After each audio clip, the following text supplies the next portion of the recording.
Hello, Chicago. Welcome back into another episode of Chi-Town Weekly here on IE Sports Radio, your direct feed for all that is sports. So much to get into tonight. What a week we had in Chicago sports since last we spoke. We had a historic race last night in the streets of Chicago. We have a couple of baseball teams in town that, they've got some all-stars on the roster, but are these really all-star teams? We'll debate that a little later on. We've got a basketball team that is making some moves, trying to make a push. We have another one that is suddenly and unexpectedly under the direction of an interim head coach and an interim general manager right as the season hits the midway point. And probably another generational talent has come to town. All this we've got to dissect and dive through here in the next 56 minutes or so. Buckle it on up, everybody. This is going to be a wild ride.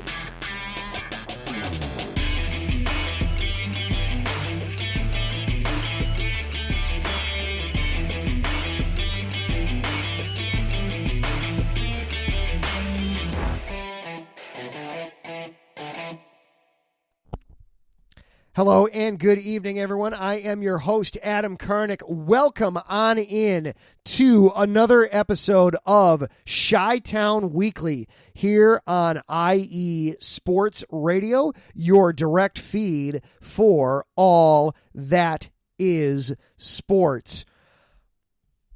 A lot to get through tonight. Want to get who knows how much longer that's going to be and what it's going to be, as that news broke over the weekend. Weird stuff happening there. But you can also find us on TikTok, on Instagram, and on Facebook. Just search IE Sports Radio.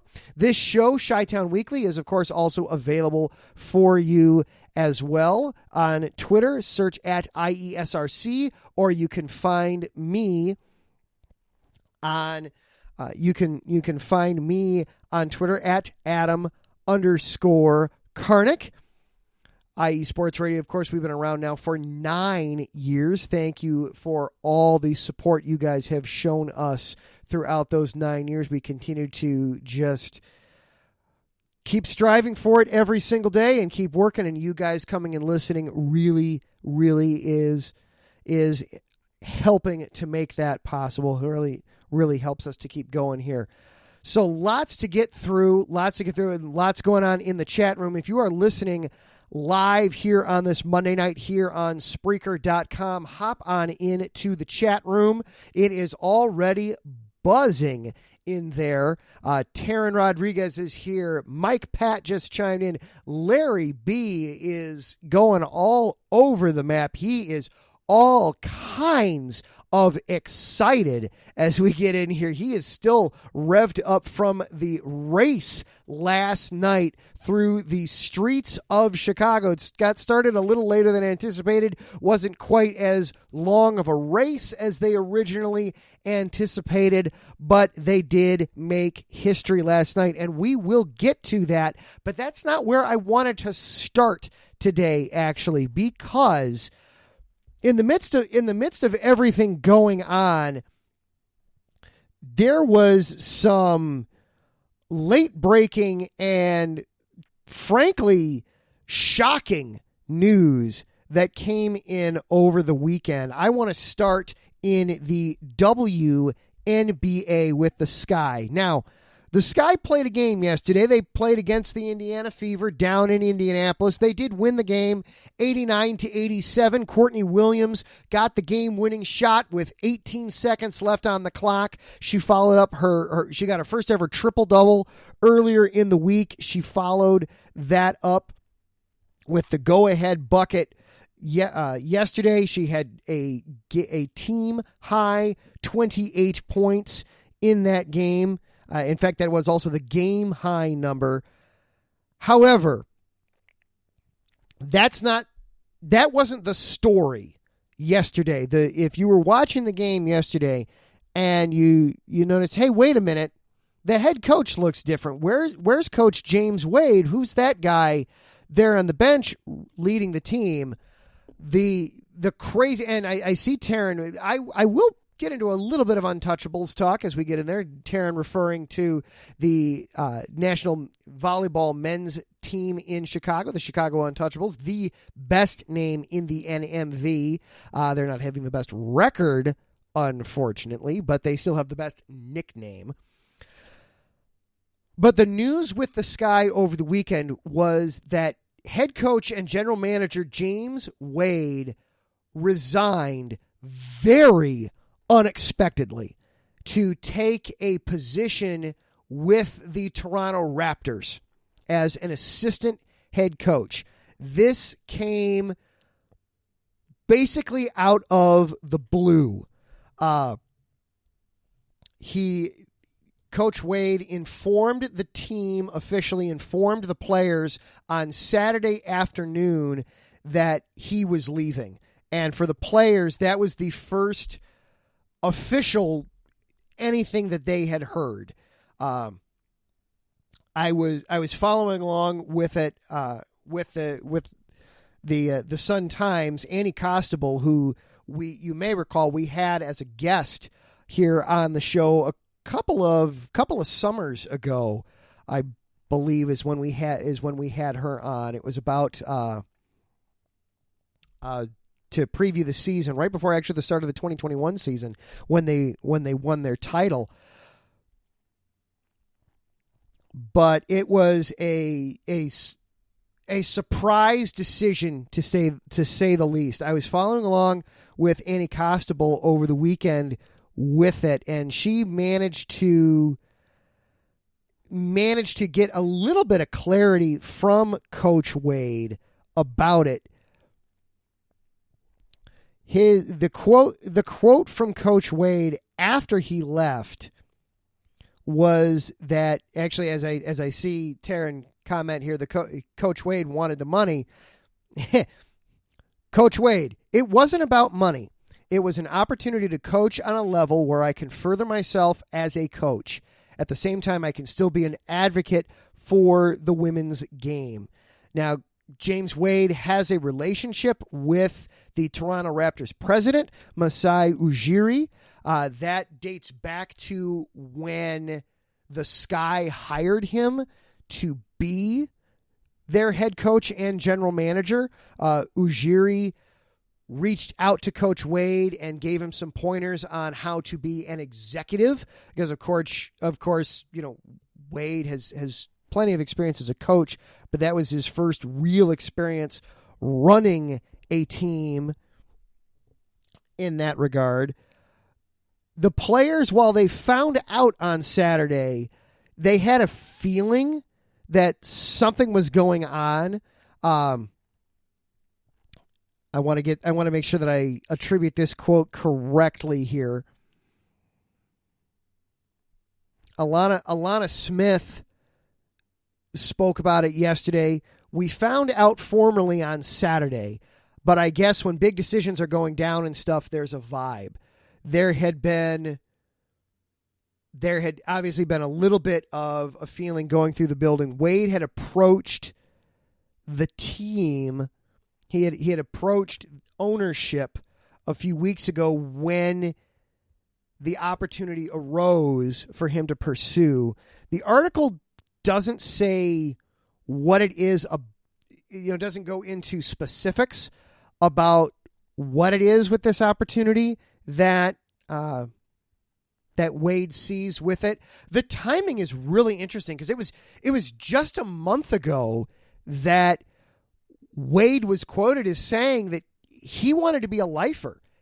He had no desire to leave Chicago. He had no desire to leave the Sky. That he had aspirations of being a Greg Popovich or an Eric Spoelstra in just being a lifer, being one of those guys. The quote was he wanted to get gray hair being the head coach of the Chicago and general manager of the Chicago Sky. In fact, he was helpful in recruiting Dwayne Wade, a family member of his, as well as being a former NBA superstar, to being an investor in the Chicago Sky and joining their ownership team and looking at building a dedicated practice facility for the Sky, doing some more outreach and just helping to grow the franchise even further. And now he's gone. One thing that does come up in the Costable article is that this was not a situation where Coach Wade was worried that he was going to get fired at season's end, because of course they win the title in 21. They come so close to getting back to the WA finals in 22 last year. They got down to a winner-take-all Game 5, were winning at home in the fourth quarter, and then had a horrible finish in that Game 5 and wound up losing it. And so did not get the opportunity to take on the Las Vegas Aces. But since then, you've had a bunch of people leave the team. Candace Parker, Courtney Vandersloot, Allie Quigley, all gone. The team, Coach Wade, traded away 2 first-round picks and the option to swap first-round picks in 2025. So they're not even going to get as good of a first-round pick as they could in 2025. These are all decisions that Coach Wade made rather than tear this down and start over. He wanted to go for it with Kalia Copper, who is now the only remaining member of the championship team from 21, not even 2 years ago. Copper's the only one left. And oh, by the way, she's a pending free agent. So there's definitely a bit of a mess here that Coach Wade is leaving behind, but that's not why he wanted to leave. Reportedly, he was on good terms with ownership, primary owner Michael Adler. He was on good terms with him. He just viewed this as an opportunity that he couldn't pass up. So overall, he spends basically four and a half years as head coach of the Chicago Sky. Finishes with an overall record. I'm sorry, I had it here and now I've lost it. I'm sorry. Finishes with a winning record, and of course gave the team its one and only championship just a couple summers ago. But Coach Wade is gone. And it was very shocking. It was very surprising to everybody involved. The team, all the players had nothing but good things to say to him once the announcement came. But at the same time, you could tell that it was having ripple effects in the locker room. Kalia Copper, after the game yesterday, was very quiet, very reserved, still very much processing everything that was going on. And now the team is now going to be handled and run for the time being anyway by interim head coach Emery Vattensever is going to take over as interim head coach and general manager We'll see how long he has that title. There's talk that the Sky could break those two positions up. The Sky are the only team in the NBA to have the head coach also be the general manager. There's one other team that has its head coach also is the head of basketball operations for all intents and purposes, is making the roster personnel decisions, but it's very unusual in the WNBA to have the head coach be both, to have one person be both. So we'll see what they do, but it's gonna be interesting to see where they go. Right now, the Sky, they did win yesterday. They were on a bit of a losing streak for a while there, but they've rebounded a little bit. They've won 2 in a row now. They are 8-9, almost back to 500. They've won, 3 in a row. Back to 500, almost back to 500 at 8-9 overall, but definitely an interesting and unexpected situation there with the Sky. As Aaron Yoel jumps in with us. Good evening, Aaron. Bulls. Yeah, we'll stay on the basketball theme a little bit here before we take our first break. The Bulls also have hit free agency and made some moves. Remember a couple of weeks ago, we did that very extensive dive into the Bulls. Well, they made a couple moves that made sense. We talked about that probably the biggest issue for the Bulls right now is that they need their 3-point shooting to improve, and they need some perimeter defense to improve. They've done some things to help that. It didn't look like it was going to happen at first. I mean, at first they just re-upped with Vucevic. They re-upped with Kobe White, and it felt like, okay, we're just running this back again. When are we going to see something? When are we going to see something new here? But now they've made a couple of free agent signings that help that. They should have now some help at the point guard spot. That's the huge one is help at the point guard spot. Javon Carter coming down from Milwaukee. That's going to help, especially with the 3-point shooting, and hopefully just having that quarterback on the roster to help guide everything, to help run everything with the team, with the organization. Hopefully that will help things out there. And then earlier today, signing Torrey Craig from Phoenix to a 2-year deal with a player option given to Craig for a 3rd year.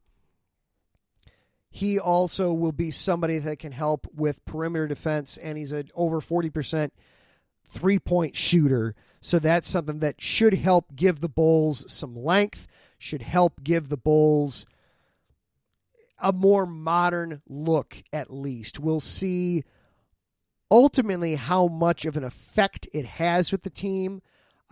You still have DeMar DeRozan, who he's a mid-range guy that needs the ball in his hands to be effective, and he's not going to shoot a ton of threes. You still have Zach LaVine, who is eating up a lot of money on the books and is not being as consistent as you want. Vucevic is still very much a liability on the defensive end, even though he led the NBA in rebounding a year ago. We'll see what those guys can do. They did also apply for an injury help in the case of Lonzo Ball, since they've announced that Lonzo Ball is not expected to play at all next season.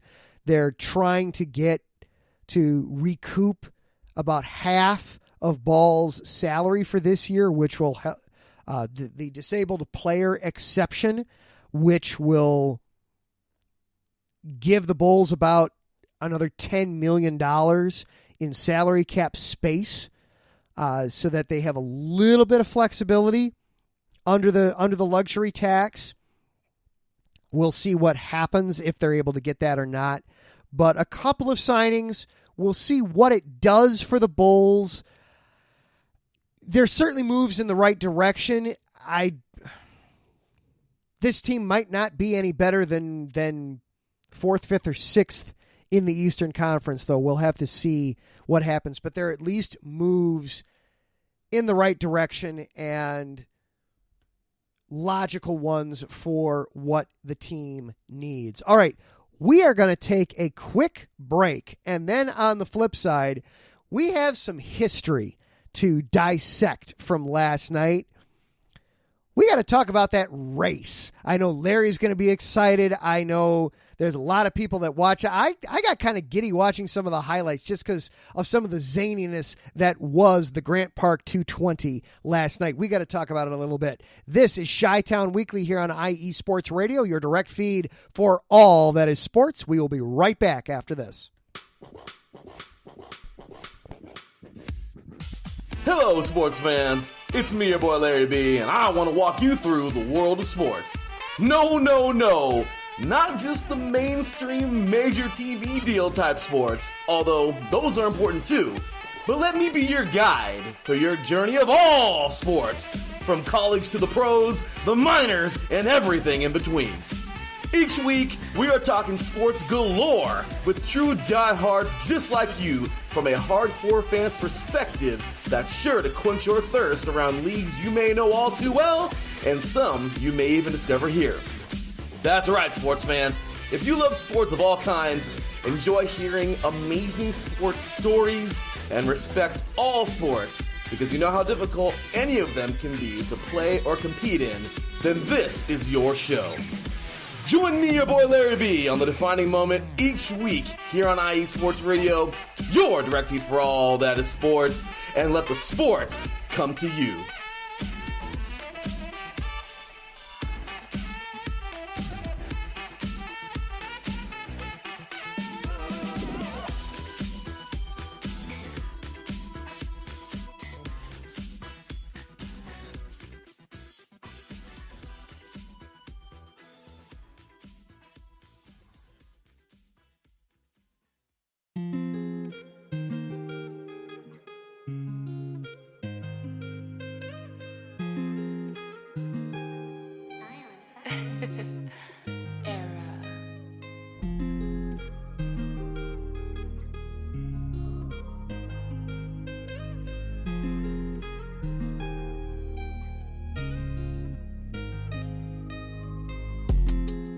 What's good, everyone? It's Drewski, the host of Heart of Texas Sports on IE Sports Radio, your direct feed for all that is sports. On this station, we cover everything in the Dallas-Fort Worth, Texas area. From we cover the Dallas Cowboys, the Dallas Stars, Dallas Mavericks, Dallas Wings, Texas Rangers, TCU, SMU, we cover it all right here every Wednesdays from 9 to 10 p.m. Central Time. Make sure you stay live with me on the Heart of Texas Sports on IE Sports Radio, your direct feed for all that is sports.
Hey sports fans, do you like wine? Well, we've got the show for you. This is Let's Wine About Sports, a show where we talk about wine and sports simultaneously. From the classic Cabernet Sauvignon all the way down to the grapes that you've never even heard of before. Oh yeah, we cover it all. And we'll talk about a little bit of sports as well. Football, hockey, collegiate, women's sports, it doesn't matter. We're going to talk about it all, and we're going to whine about it all. So join me Monday at 8 p.m. on IE Sports Radio, your direct feed for all that is sports.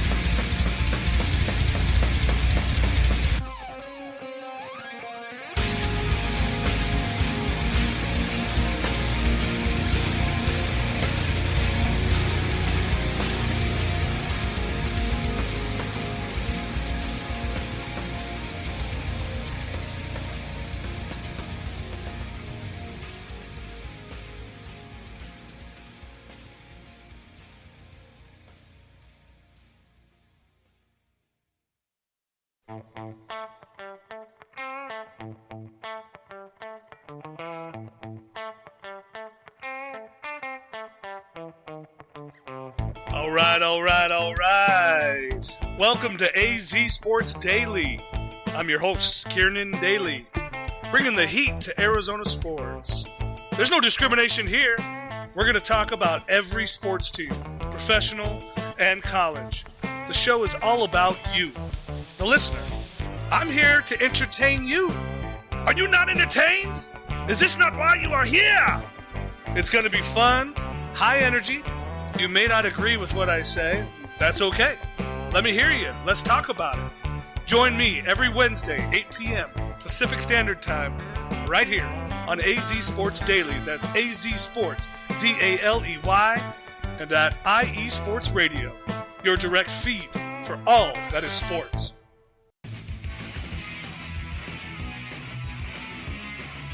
Hello, everyone. My name is Daryl Kinsey Jr., and I'm welcoming you to take another lap with the fastest show on IE Sports Radio. Yes, this is the Extra Mile with me and my co-hosts Christopher Lehman and Michael Ward. We talk everything racing from NASCAR to IndyCar to Formula One to limited hydroplanes, endurance racing, the NHRA, and more. So come join us for an hour of great racing talk and a lot of fun as well on the Extra Mile, Thursdays at 8 p.m. only on IE Sports Radio, your direct feed for all that is sports.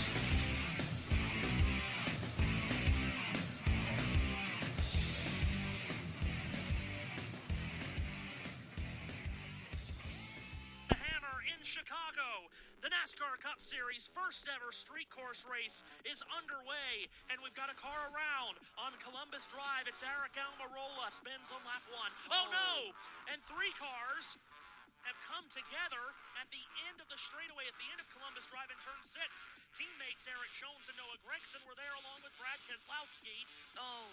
And we see Kyle Busch is really stuck into the tire barrier. He's stuck. And it's Noah Gregson who has stuffed it into a tire barrier. Oh, Jensen Button. Right on the entrance to pit road, he spun, and then he tried to spin it around, and Joey Logano nearly ran into him. That's the number 4 Harvick, the 24 Byron, and we've got a traffic jam. The track. Oh my God! All course posted out. I see the 20 of Bell, the 34 of McDowell, the 7 of LaJoy, the 23 of Wallace. The whole track is blocked. Dillon is pouring the pressure on, and he goes too deep in turn 12, Dillon, and he slams the wall. A salvo drive, and Van Gisbergen dives to the inside and takes the lead. Shane Van Gisbergen to the lead, and Justin Haley trying to come right back at him. He's going to go to driver's right, through the kink. Justin Haley with the response, but now Van Gisbergen dives it down into turn 4 and reclaims the lead again. How about that? I hope you're listening, Australia and New Zealand. Shane Van Gisbergen wins in the streets of Chicago in the NASCAR Cup Series. Welcome back into Chi-Town Weekly here on IE Sports Radio, your direct feed for all that is sports.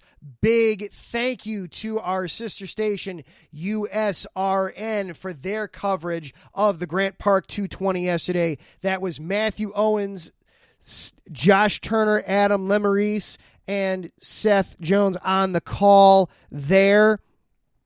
Big thanks to them, and SVG wins the first ever street race in NASCAR history. He becomes the first He becomes the first NASCAR driver in 60 years to win his first Cup Series race. Now, it hasn't always been the Cup Series. If you know your NASCAR history better than I do, they've called it a bunch of different things.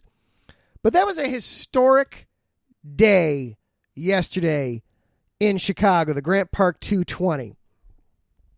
Didn't exactly go off the way that everybody thought it would, the way that it was maybe drawn up. I gotta start this. We needed the rain this weekend. I know that it horrible timing for NASCAR. Probably the one sport second only to baseball where it's okay. You can't do this in the rain. You've got to have dry conditions. Now, we didn't need a flash flood. That was more than we needed. I mean, we've already gotten more rain in the first 2 days of July than we've already increased our monthly average. We've already gotten more rain than we typically get on average in July, just over the first 2 days. You know, the flash flooding wasn't necessarily called for, but we needed the rain. It had been basically a month since we'd gotten any kind of a soaking rain. So we did kind of need that. At the same time, I realized it was horrible timing. They had to shorten the race on Saturday, just got stopped before they finished. The race yesterday, the big one, the 220, was supposed to be 100 laps. It instead got shortened to just 75. I'm going to try and do math on the fly here. And we'll see how well that goes. So instead of the Grant Park 220, I guess they'll have to relabel it the Grant Park 165 because that's all that they actually got in for the race. But it was a good race. I know Larry was just going crazy. I'm sorry, Seth Eves. Thank you, Taryn. I said the wrong name there for USRN on the call there. I apologize. That was Matthew Owens, Josh Turner, Adam Lemarese, and Seth Eves on the call. Thank you for that. Thank you for that catch, Taryn. I apologize, Seth, for that. Seth Jones is a hockey broadcaster, so you know where my mind was. But Shane Van Gisbergen winds up winning his first ever NASCAR Cup Series race. He wins the first ever NASCAR street race. That was wild and crazy to watch. I am not an avid race car aficionado. I can watch it and I can appreciate it to a point. That looked very different. The guys, you know, and I bring that up simply so that if I'm noticing this, I imagine it was pretty obvious to everybody. That looked very different. The drivers, of course, driving nowhere near as quickly as you're used to seeing them. It reminded me, watching it, it reminded me more of what you'd see in Europe, you know, with Formula One or some of the other racing styles you see around the world. It did not remind me immediately of NASCAR watching it. It looked very different in that regard. They were going much slower than they're used to. You could tell, especially early in the race, the drivers were nervous. They were nervous for several reasons. You know, it was a very tight course. You know, the drivers had talked the day before about how patchy the course was. You had some spots where it was very fresh asphalt. You had other spots where, hey, this is Lakeshore Drive. This is where thousands upon thousands upon thousands of people drive every single day, and the road's not perfect.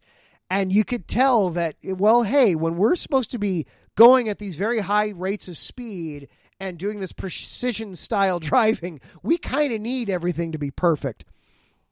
So you could tell they were a little nervous. You could also obviously tell that it had rained. Every time they crashed into the tire barriers, and you just see the water go flying everywhere, I couldn't help but giggle. I also couldn't help but giggle at the gigantic pileup on LaSalle Avenue. My immediate thought, and I know that there were others that had it. It was, oh, well, that's just what it looks like on LaSalle Avenue. What else would you expect? I mean, there's 20 cars and nobody knows what in the hell they're supposed to be doing. What else would it look like there in that spot? Turn 6 seemed to be just a spot of death for several guys, where it was they just could not handle that turn. There were several times where you could tell that guys just their cars locked up or something happened and drift straight into the tires. Turn 6 was a bad one for that. It's going to be very interesting to hear how Daryl and Chris and the guys over at the Extra Mile react and respond to the race. You can catch them Thursday nights at 7 o'clock Central right here on IE Sports Radio. I'm sure they will be breaking it down. They previewed it a little bit last week on their show, had some interesting thoughts and interesting takes on the race. I'm not sure if NASCAR will do this again, because there was a lot that went wrong with it. Obviously, the weather, there only so much you can do about that. There were supposed to be, I think there was supposed to be 4 concerts that were held between Saturday and Sunday. I think at best one of them happened. So you had all that. You had some problems with some pedestrian pileups happened on some of the pedestrian walkways and things like that. So there are definitely some logistical things that will need to get worked out. But at the end of the day, as I see Larry emphatically, no, NASCAR needs to do this again. Despite all those negatives, you still had just south of 5 million people watch this race on NBC, which I heard it was the most watched car racing event in 6 years here in the States. So there was interest in it.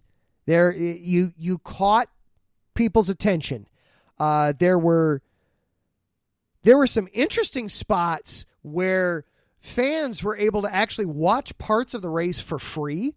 Not intentionally, but you could peer either through some fencing or under some fencing, things like that. So there was general interest in the event. It was very interesting. Now you've got the logistical part also for Chicago. You've got to put all this back together just so that you can turn around and have Lollapalooza here in about 3 weeks.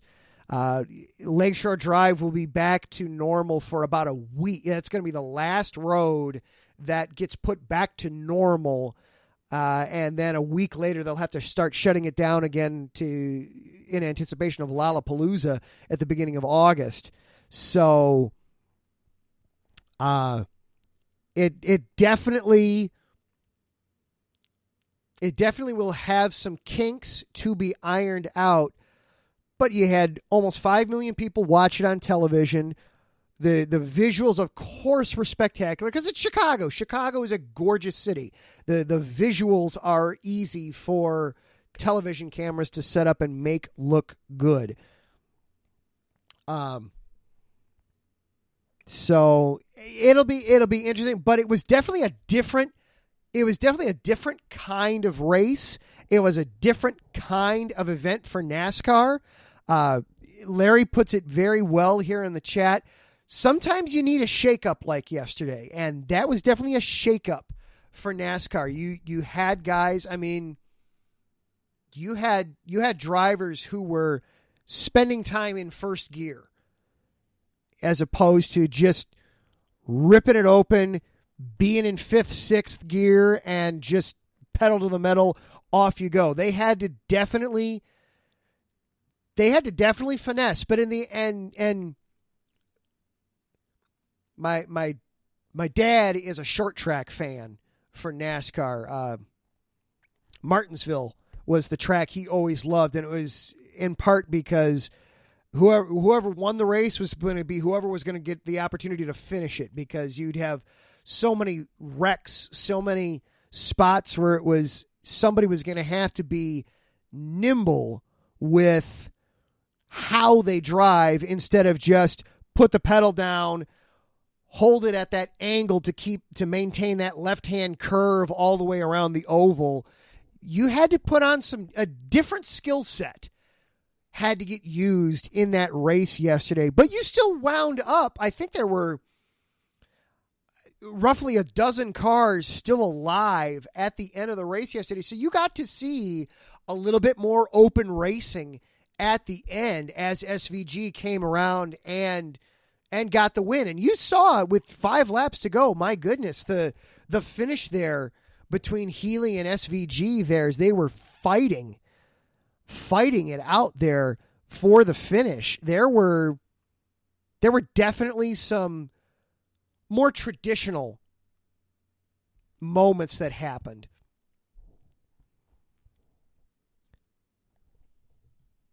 I have no idea now if Joliet will re-enter the picture in any way for the NASCAR circuit. That was officially a COVID casualty, though.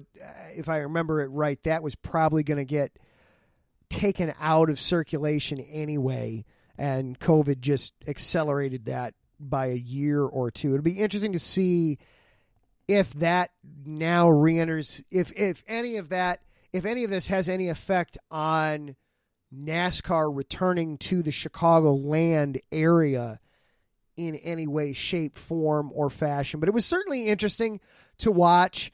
I can't help it. I enjoyed the wrecks. Part of why I enjoyed the wrecks the most from yesterday, crashes when they're going at 170, 180 miles an hour, those are dangerous. They're exciting, but they're dangerous. You hold your breath and I hope he gets out okay. The crashes yesterday looked like the kind of accidents that you or I would get into, where it's the, oh bleep, oh bleep, oh bleep, oh bleep, oh bleep, come on, get out of it. Crap. I couldn't get out of it. And you know that everybody's okay. They're all right, but they're all just sitting there like, God darn it, what the heck happened?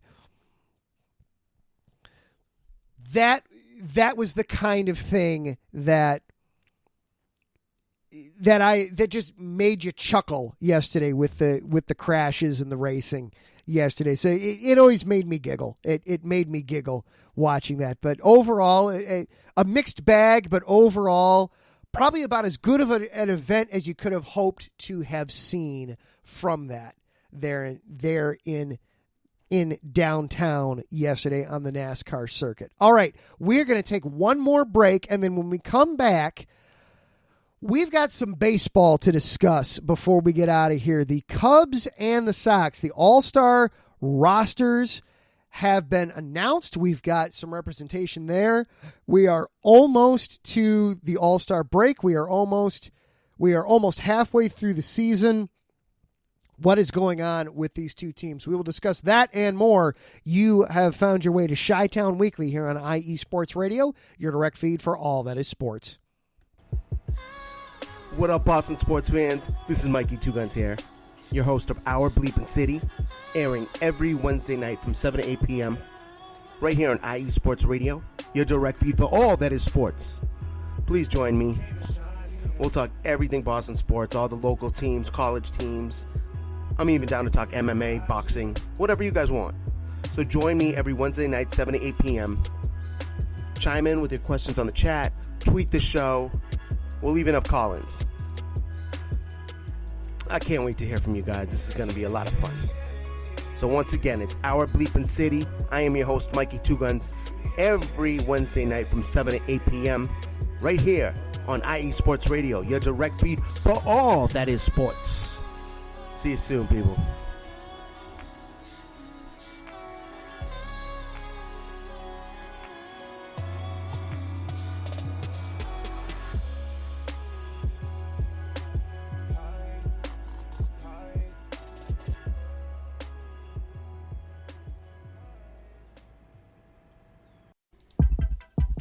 IE Sports Radio fans, it's your boy, the SoCal Saint, the host of the premier professional wrestling podcast online today, the IE Elite Wrestling Show. If you're a fan and have a passion for the world of professional wrestling, this is the show for you.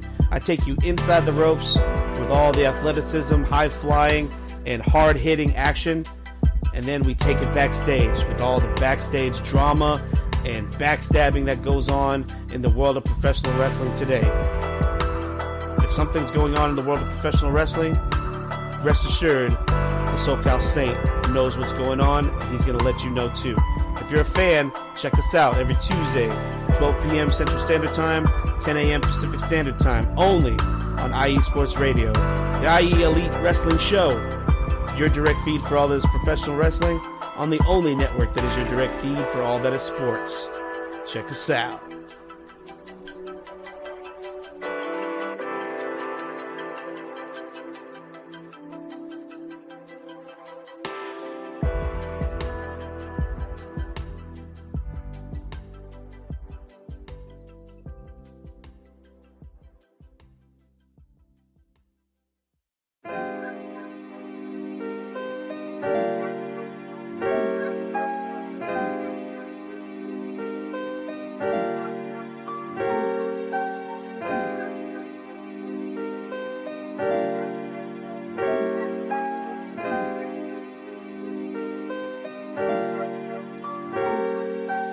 Hello, ladies and gentlemen. My name is Davidson. It's your boy, Lentarius Lava. And we are the hosts of Fast Break here on IE Sports Radio, where we discuss everything in the world of basketball from prep to the pros. You guys should definitely check us out, man. Sunday, 8 p.m. Eastern, 5 p.m. Pacific. We got all the basketball information you guys need, so we look forward to you guys listening in. And please do, because we are the best basketball show on this side of the Mississippi. And please do check us out on Twitter at FastBreakISR. D-Lock, where's our time again?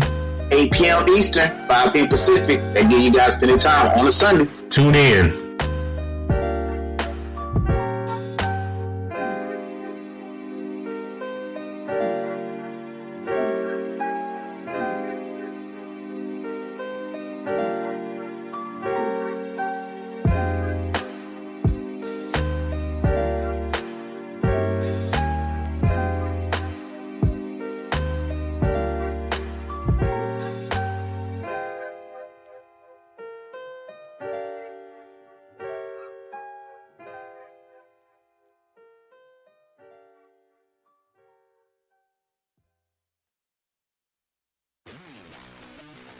If you thought the first half of the NASCAR season was wild, you haven't seen anything yet.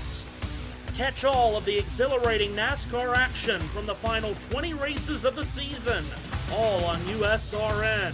From the push to make the playoffs to the 10-race postseason gauntlet and the crowning of a new NASCAR Cup Series champion, it's all right here on USRN.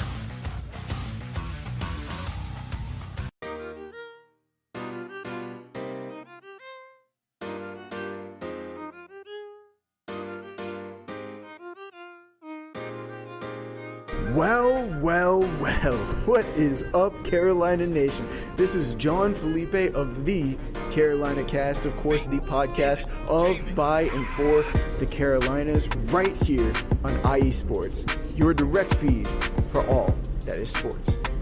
And I'm reminding you to tune in Fridays at 7 p.m. Eastern for the latest in Carolina sports, whether it's the Panthers that keep on pounding, the fly natures of the Hornets, the storming Hurricanes, the battle of the Blues with Duke and UNC, the fight of the Clemson Tigers, or the amazing atmosphere of any Carolina college. I'm talking App State, I'm talking ECU. I've got you covered.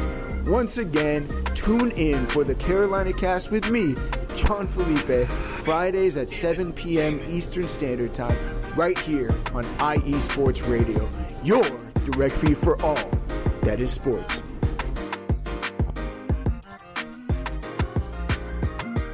And welcome back into Chi-Town Weekly here on IE Sports Radio, your direct feed for all that is sports. Adam Karnick here with you for just a couple more minutes, about 8 minutes or so left in the show before we turn things over to Taryn Rodriguez and Set Point. He's going to be talking all things volleyball, the National Volleyball Association, the Chicago Untouchables not having a great season to the point where they were a no-show at the most recent event. That's not good. We got to get to the bottom of that. They literally didn't show up. The Chicago baseball teams, on the other hand, have just figuratively not been showing up lately. We will start things on the north side, where the Cubs, after coming back from their London trip, they left something behind overseas. I'm not sure what exactly it is. Last week, Tuesday, they started a 13 games in 13 days stretch that I talked about was going to be one of the most pivotal stretches of the season, certainly a rough way to end the first half. It has indeed been rough. They had 3 games against the Phillies, 3 games against the Guardians, and then this afternoon they began a 4-game series against the Milwaukee Brewers. 7 games in, they are 1-6 in this 13-game stretch. Yuck. Swept by the Phillies. I'm sure the guys over at Philly Sports were excited and enjoyed that. I did not. Then the Cleveland Guardians came into town and managed to take 2 out of 3 from the Cubs. Also not good there. And then they played this afternoon up in Milwaukee. Had a 6-0 lead. Everything looked great, golden, wonderful. They lost the game 8-6. Oy. Oy, oy, yug. Oy, oy, yug. We'll break down that game real quick. In the final box score, Drew Smiley goes just 3 2/3 innings, gives up 3 runs, 4 hits, 5 strikeouts before getting pulled. Michael Fulmer came in and did 2 1/3, but then it was Julian Merriweather coming in and getting just 2/3 of an inning in, giving up 2 runs, 3 earned runs in that stretch, and a pair of walks. And then also Matt Leiter Jr. in 1 1/3 innings gives up 2 runs and cost the Cubs the game. They had the opportunity in the 9th inning. Dansby Swanson at the plate.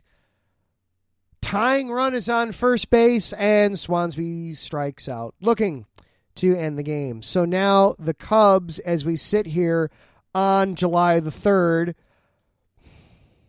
believe it or not, it was just 8 days ago that they had the possibility to get to 500.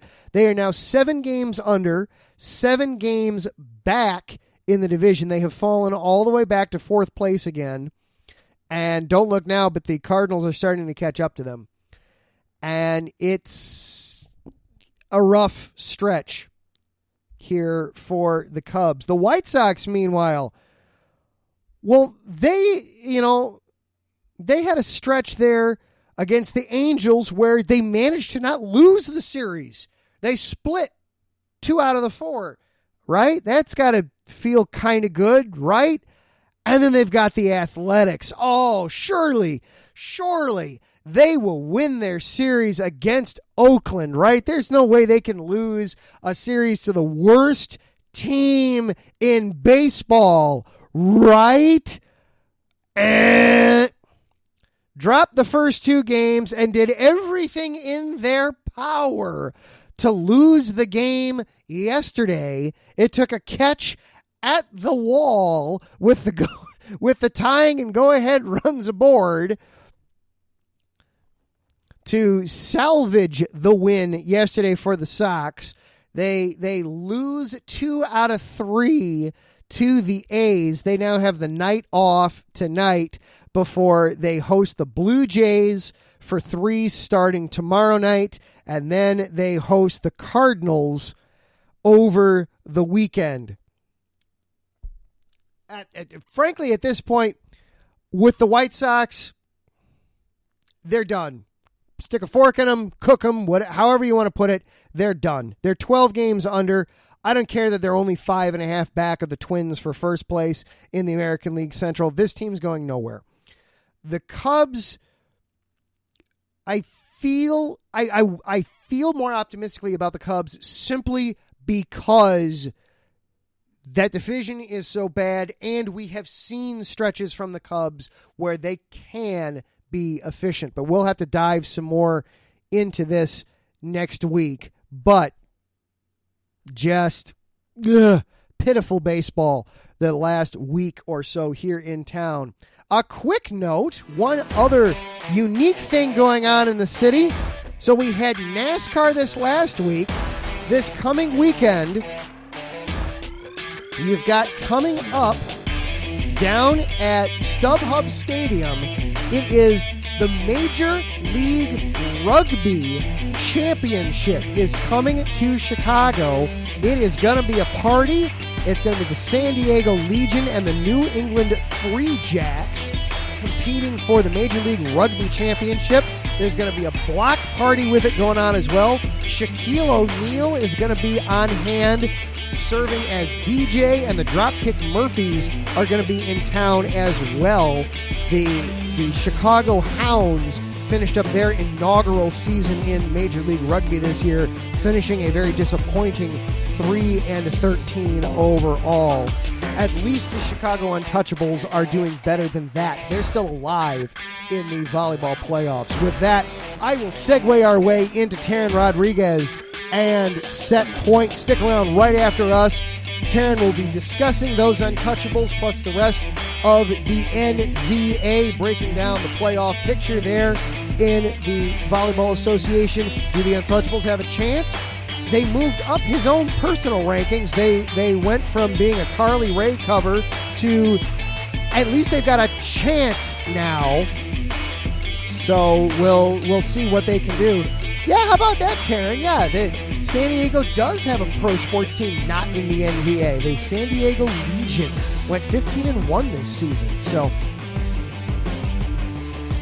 thank you to everybody that hung out with us on the show tonight. Thank you to Larry B for all the hard work you do behind the scenes. Good sir. I know you were under the weather a little bit today. Thank you for also being in the chat. Thank you to Taryn Rodriguez for hanging out with us in the chat room. Mike Pat was in the chat with us. Aaron Yole was in there today. Finally, thank you for coming and listening, whether it was live here on Monday night or you caught it later on in the week.